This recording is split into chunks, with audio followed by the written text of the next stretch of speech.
ओम नमो भगवते वासुदेवाय। ओम नमो भगवते वासुदेवाय।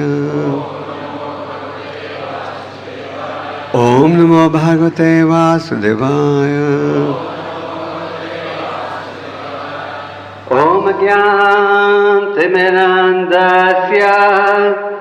ज्ञानाञ्जनशलाकया चक्षुरुन्मिलितं येन तस्मै श्रीगुरवे नमः।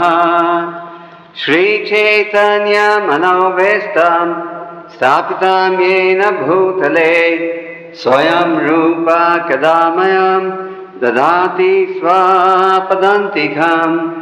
वन्देऽहं श्रीगुरु श्रीयुतापदकमलं श्रीगुरून् वैष्णवांश्च श्रीरूपं सग्राजतं सहागना रघुनाथान्वितं तं सजीवं सद्वैतं सवधूतं परिजनसहितं कृष्ण चैतन्य देवं श्रीराधा कृष्ण पदान् सहागना ललिता श्रीविशाखान्वितंश्च। हे कृष्ण करुणा सिन्धो दीनबन्धो जगत्पते गोपेश गोपिका कान्त राधाकान्त नमोस्तुते। तप्त कंचन गौरांगी राधे वृंदावनेश्वरी वृषभानुसुते देवी प्रणमामि हरिप्रिये। जय श्री कृष्ण चैतन्य प्रभु नित्यानंद श्री अद्वैत गदाधर शिवासरि गौर भक्त वृंद। हरे कृष्ण कृष्ण कृष्ण हरे हरे एवं निर्णाम क्रिया योगा सर्वे समश्रुति हेतवा सा एवात्मा विनाशाय कल्पते कल्पिता परे। तो इस श्लोक में नारद मुनि जी ये बता रहे हैं कि अगर हम कर्म रूपी वृक्ष की समाप्ति चाहते हैं तो हमें हर कार्य जो है वो भगवान की प्रसन्नता के लिए करना चाहिए। अगर हम कर्म रूपी वृक्ष की समाप्ति चाहते हैं तो उसका एक ही साधन है। जैसे कि जब आप बीमार होते हो तो फिर वो बीमारी दूर करने का साधन होता है कि आप डॉक्टर के पास जाओ और आप दवाई लो। तो उसी भाव से नारद मुनि जी यहाँ ये उपदेश दे रहे हैं कि अगर ये जो कर्म रूपी कार्य है वो बंधन का कारण है, और बंधन का कारण मतलब यह है कि ये कर्म रूपी कार्य के कारण हमें बार बार ये भौतिक जगत में जन्म लेना पड़ेगा। अनादि काल से हम लगे हुए हैं साकाम कर्म करने में, और ये इच्छा साकाम कर्म करने की अत्यंत गहरी है। और क्योंकि ये इच्छा बड़ी गहरी है हृदय के अंदर, हम हमेशा जब भी अवसर प्राप्त होए ये इंद्रिय तृप्ति का लाभ उठाते हैं। मतलब कि जब भी हमें मौका प्राप्त हो इंद्रिय तृप्ति करने का, हम उसका पूरा लाभ उठाते हैं और बंधन में फंसे रहते हैं, और विभिन्न शरीरों में हमें जन्म लेना पड़ता है। पद्म पुराण के अनुसार विभिन्न प्रकार के शरीर हैं, जैसे कि जल की योनि, स्थावर योनि, कीड़ों की योनि, पक्षी की योनि, पशु की योनि, और अंत में मानव की योनि। तो विभिन्न प्रकार की योनियों में हमें ये जन्म लेना पड़ता है। इसके लिए सर्वप्रथम अगर हम ये बंधन से छुटकारा प्राप्त करना चाहें तो जिस प्रकार नारद मुनि जी कहते हैं कि जो कार्य जिसके द्वारा हम इंद्रिय तृप्ति करना चाहते हैं, जो कार्य हमारे बंधन का कार्य बनता है, वही कार्य को आप प्रभु की सेवा में उपयोग करो। जैसे कि ये आँखें हैं, ये आँखों का उपयोग कोई भौतिकवादी व्यक्ति करता है खूबसूरत स्त्री को देखने के लिए, सिनेमा देखने के लिए। तो शास्त्र ये कहता है कि यही आँखों का उपयोग होना चाहिए भगवान का सुंदर रूप देखने के लिए। भगवान का रूप देखो, भगवान की तस्वीरों को देखो, जो भी चीज़ देखो ये देखो कि इसको भगवान की सेवा में किस प्रकार से उपयोग कर सकते हो। भगवान का जो भक्त है वो ये सीखता है कि हर स्थान में भगवान को देखना। तो इसका अर्थ क्या है? बार बार हम लोग ये कहते हैं कि हर जगह भगवान को देखना चाहिए। इसका अर्थ ये है कि जहाँ भी आप देखो ये देखो कि ये चीज़ भगवान के कारण है और इसके कारण भगवान है, इस कारण ये वस्तु का उपयोग प्रभु की सेवा में ही होना चाहिए।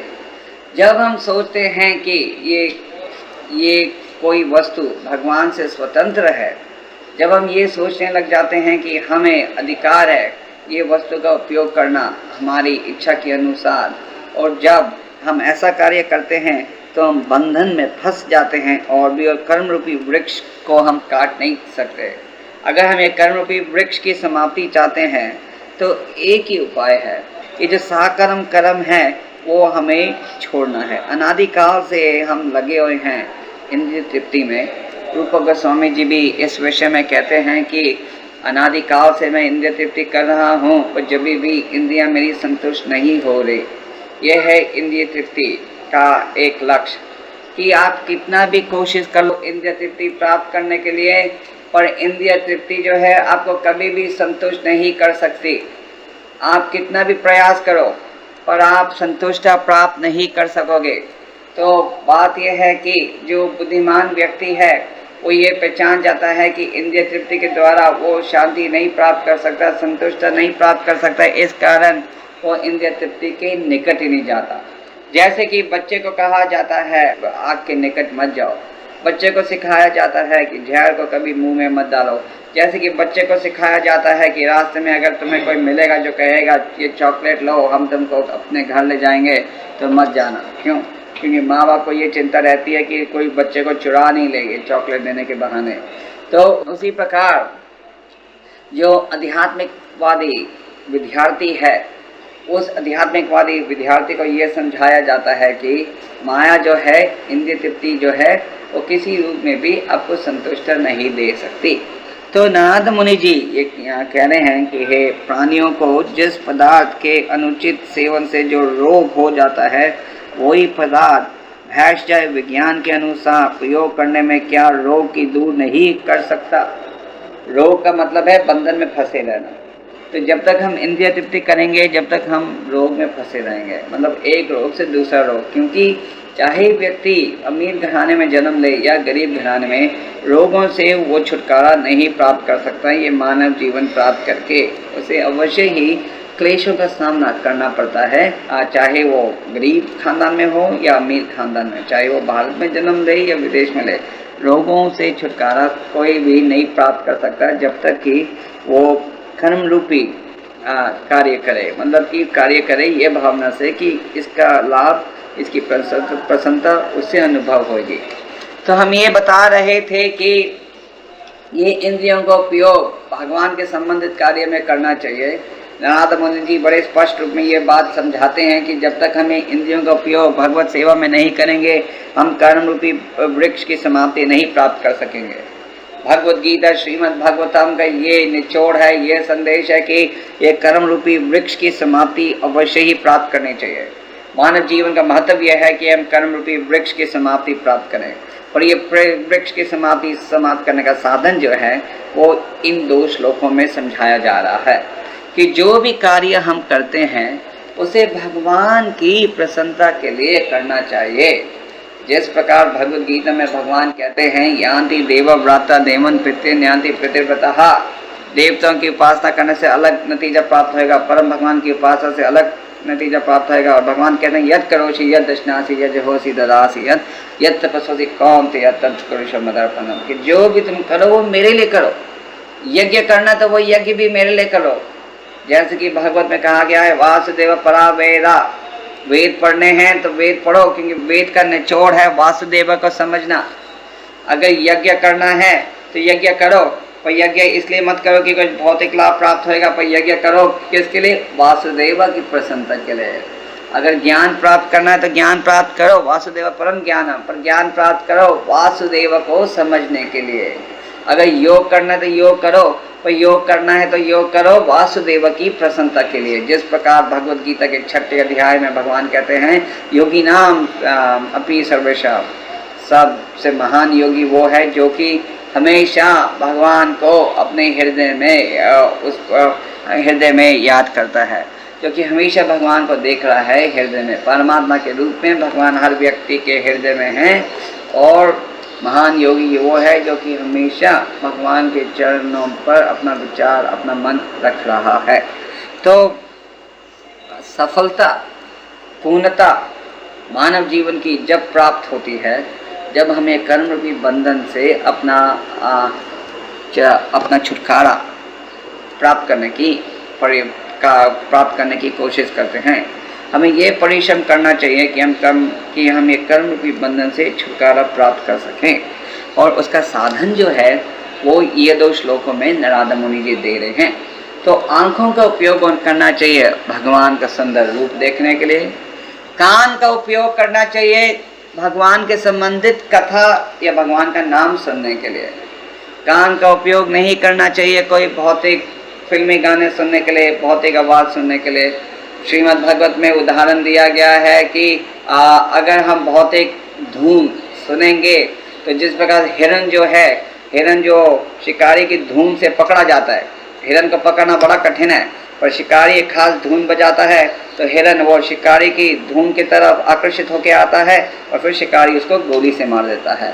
उसी प्रकार अगर हम ये कानों का उपयोग करेंगे भौतिक धुन सुनने के लिए, फिल्मी गाने सुनने के लिए, या भजन सुनना जो कि ये भौतिक कलाकारों ने गाया है, तो उसका कुछ लाभ नहीं होएगा। तो जिस प्रकार हिरन मारा जाता है, हम भी मारे जाएंगे।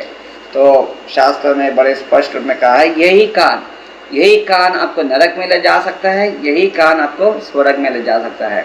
अगर तो आप ये इन कानों का उपयोग करते हो भगवान के संबंधित कथा सुनने में और भगवान का नाम सुनने में, तो यही कान आपको भगवान के चरणों में ले जाएंगे। और अगर आप यही कानों का उपयोग करोगे ये फिल्मी गाने सुनने में, जैसे कि कई कलाकारों ने भी भजन गाए हैं, हरिओम शरण, अनूप जलोटा, ये सब, पर वो भक्तों के लिए नहीं है, वो है बाहर के लोगों को भगवान की तरफ थोड़ा सा आकर्षित करने के लिए। भक्तों के लिए वो जहर है। शास्त्र में प्रभुपाद जी समझाते हैं कि जिस प्रकार दूध को अगर कोई सांप छू दे तो वो दूध रहता है, अमृत रहता है, या जहर बन जाता है कि नहीं? जो भी वो दूध को पिएगा वो उसका नाश हो जाएगा। उसी प्रकार बेशक ये हमारे भजन हो, पर अगर भक्त उन भजनों को सुनेंगे जो कि ये मशहूर कलाकारों ने गाया है, तो वो उसका तुलना की जाती है दूध जिसको सांप छू देता है। तो हमें ऐसे आवाज़ों की तरफ आकर्षित नहीं होना चाहिए। बेशक हमें लगे कि ये बड़ा मधुर है, ये बड़ा अच्छा गाता है, पर नहीं, ये इंद्रिय तृप्ति है उनका गाना सुनना, लक्ष्मी शंकर का सुनना, हरिओम का सुनना, वो नव जलोटा, ये भक्तों के लिए माया है। भक्तों को केवल कोई आत्मज्ञानी व्यक्ति की धुन की आवाज़ सुननी चाहिए बस, वो क्योंकि उसमें अमृत है। दूसरों में अमृत में जहर मिला हुआ है, और जब दूध में जहर का मिश्रण होता है तो वो जहर बन जाता है। तो ये कानों का उपयोग करना चाहिए भगवान का नाम सुनने के लिए। अगर ये कानों का हम उपयोग करेंगे कोई प्रजल्पा, जैसे कि प्रजल्पा, रूप गोस्वामी जी कहते हैं कि अगर आध्यात्मिक जीवन में उन्नति करनी है तो प्रजल्पा से दूर रहो। हम सबको आदत है प्रजल्पा करने की, पर भगवान प्रजल्पा का विरोध करते हैं। प्रजल्पा जो है वो हमें नहीं करना चाहिए, क्योंकि ये प्रजल्पा जो है, प्रजल्पा का मतलब है वो कार्य जो कि अवश्य नहीं है भगवत सेवा के लिए। अगर आप वैसा कार्य करोगे जो कि अवश्य नहीं है भगवत सेवा के लिए, वैसे ही कथा सुनोगे, तो वो कथा आपको भगवान के निकट नहीं ले जाएगी, पर वो कथा आपको भगवान से दूर ले जाएगी। समझे ना? तो जीव जो है, अभी जीव का क्या उपयोग करना? शास्त्र के अनुसार जीव का उपयोग करना चाहिए भगवान का नाम लेने के लिए, भगवान की कथा सुनाने के लिए, और भगवान का प्रसाद खाने के लिए। अगर हमें यही जीव आपको नरक में ले जा सकती है, यही जीव आपको स्वर्ग में ले जा सकती है। ये है नारद मुनि का ये 2 श्लोकों का अर्थ। कि जो चीज आपको नरक में ले जाती है वही चीज आपको स्वर्ग में ले जा सकती है। जो चीज आपके रोग का कारण बनती है वही चीज आपकी स्वतंत्रता का कारण बन सकती है। चाकू जो है, यही चाकू से आप भगवान का प्रसाद काट सकते हो, यही चाकू से आप किसका गला काट सकते हो। पर अगर आप किसका गला काटोगे तो आप जेल में पहुंचोगे, और अगर आप भगवान का प्रसाद काटोगे और भगवान के चरणों में अर्पण करोगे तो यही सेवा आपको भगवान के पास वापस ले जाएगी। जैसे कि कोई व्यापारी है, वो व्यक्ति धंधा करता है, जो धंधे से जो लाभ प्राप्त होता है उसको भगवान के चरणों में अर्पण करना चाहिए। अगर वो लाभ को हम उठाकर अपनी सेवा, अपनी इंद्रिय तृप्ति में उपयोग करते हैं तो वही कार्य हमारे बंधन का कारण बन जाता है। तो शास्त्र ये उपदेश देता है कि हम किस प्रकार से साकाम कार्य छोड़कर बंधन को तोड़ सके, कर्म रूपी वृक्ष को किस रूप से समाप्त कर सकते हैं, और समाप्ति का साधन है ये भक्ति योग का साधन। तो ये जो जीव जो है इसका हमें अवश्य ही उपयोग करना चाहिए भगवान के संबंधित कार्य करने के लिए। भगवान के संबंधित कथा करने में जीव का उपयोग मत करो। प्रजल्पा का मतलब वो बातचीत जिसका भगवान से कोई संबंध नहीं है। प्रजल का मतलब वो कथा जो कि अवश्य ना हो। तो प्रजल्पा अगर हम ये जीव से करेंगे तो ये जीव का हम गलत उपयोग कर रहे हैं। और ये जो जीव है इसका उपयोग निरंतर भगवान का वर्णन करने के लिए होना चाहिए, भगवान का नाम लेने के लिए होना चाहिए, भगवान के संबंधित कथा सुनाने में होना चाहिए, भगवान का संदेश लोगों को सुनाने के लिए करना चाहिए। और अगर हम इस भावना से ये जीव का उपयोग करेंगे तो यही जीव हमें भगवान के चरण कमलों के निकट ले जाएगी। और अगर हम ये जीव का बेकार में भौतिकवादी व्यक्तियों के समान उपयोग करेंगे तो जो मेंढक है ना, जिस प्रकार वो मेंढक अपनी मृत्यु को बुलाता है, हम भी अपनी मृत्यु को बुलाएंगे। मेंढक मृत्यु को कैसे बुलाता है पता है आपको? वो आवाज करता रहता है, फिर सांप जो है वो कहता है ओ मेंढक उधर बैठा है, तो सांप जो सुन लेता है किधर से आवाज आ रही है तो वहां जाके वो मेंढक को काट लेता है। तो उसी प्रकार अगर हम ये जीव का उपयोग वो मेंढक के जैसा करेंगे तो बस ये जो समय है सांप के रूप में, ये सांप हमें काटते जाएगा। तो अगर आप ये सांप के काट से बचना चाहते हो तो फिर ये समय का उपयोग करो भगवान के संबंधित कार्य के लिए। जीव का उपयोग करो भगवान के संबंधित कार्य में, तो यही जीव आपको भगवान के निकट ले जाएगी। जो सिर है उसका क्या करें? सिर का उपयोग करो भगवान के सामने झुकाने में। बुद्धि का उपयोग करो ये कार्य सुनने में कि जिसके द्वारा भगवान के निकट जा सको। चैतन्य चैतन्यमृत में कहा गया है कि जो सिर भगवान के सामने झुकता नहीं है वो सिर को काट देना चाहिए। जो सिर भगवान के सामने झुकने को तैयार नहीं है वो सिर को काट देना चाहिए। भगवत दूसरे सकंद में समझाया गया है कि जो सिर भगवान के सामने झुकता नहीं है वो बहुत भारी बोझा उठा रहा है, और जो व्यक्ति वो बोझा उठा रहा है, जिस व्यक्ति ने एक भारी पगड़ी पहनी है, वो व्यक्ति समुद्र में जल्दी डूब जाता है ना।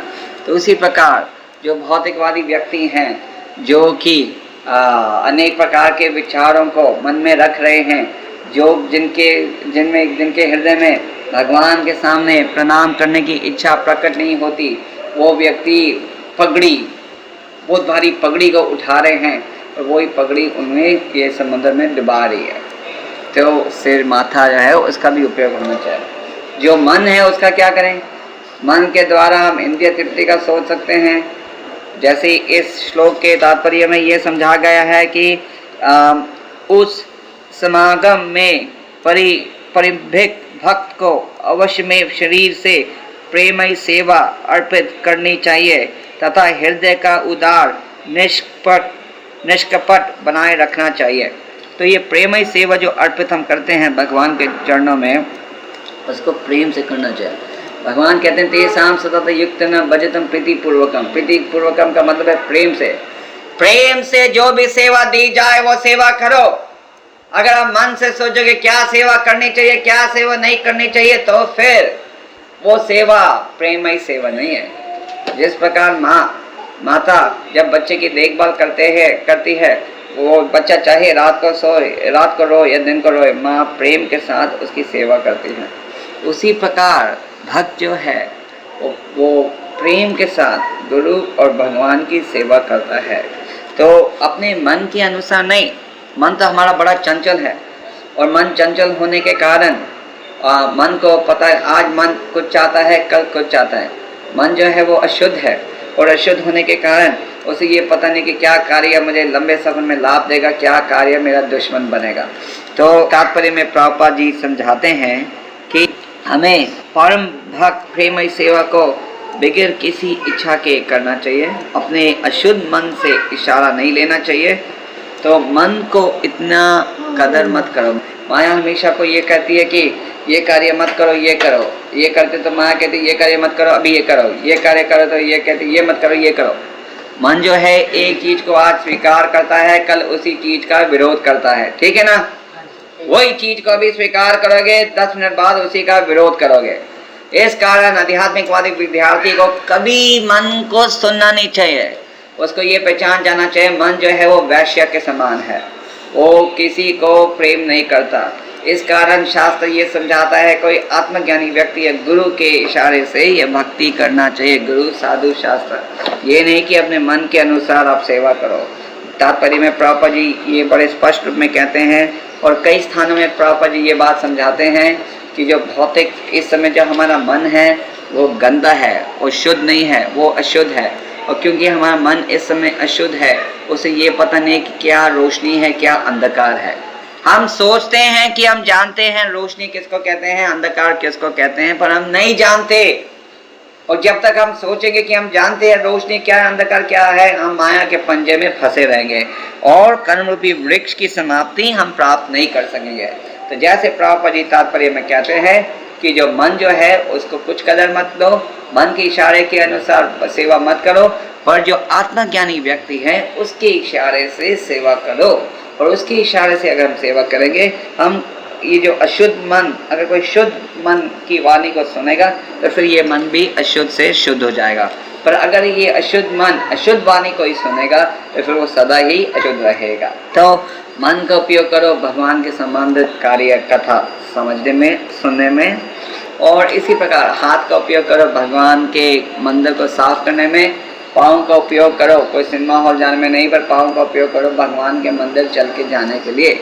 और इसी प्रकार अगर हम सब इंद्रियों को ये भगवान के संबंधित कार्य में उपयोग करेंगे तो हम विभिन्न शरीरों से समाप्ति प्राप्त कर सकेंगे और हमें भी एक आध्यात्मिक शरीर फिर प्राप्त होगा। ये आध्यात्मिक शरीर जो कि हमें किसी प्रकार का क्लेश या रोग नहीं पहुंचाएगा। और ये आध्यात्मिक शरीर ध्येय प्राप्त करने के लिए ये साधन इस श्लोक में समझाया गया है और हमें ये साधन को गंभीरता के साथ स्वीकार करना चाहिए, तो ही हम ये भौतिक रोगों से छुटकारा प्राप्त कर सकेंगे। हरे कृष्ण।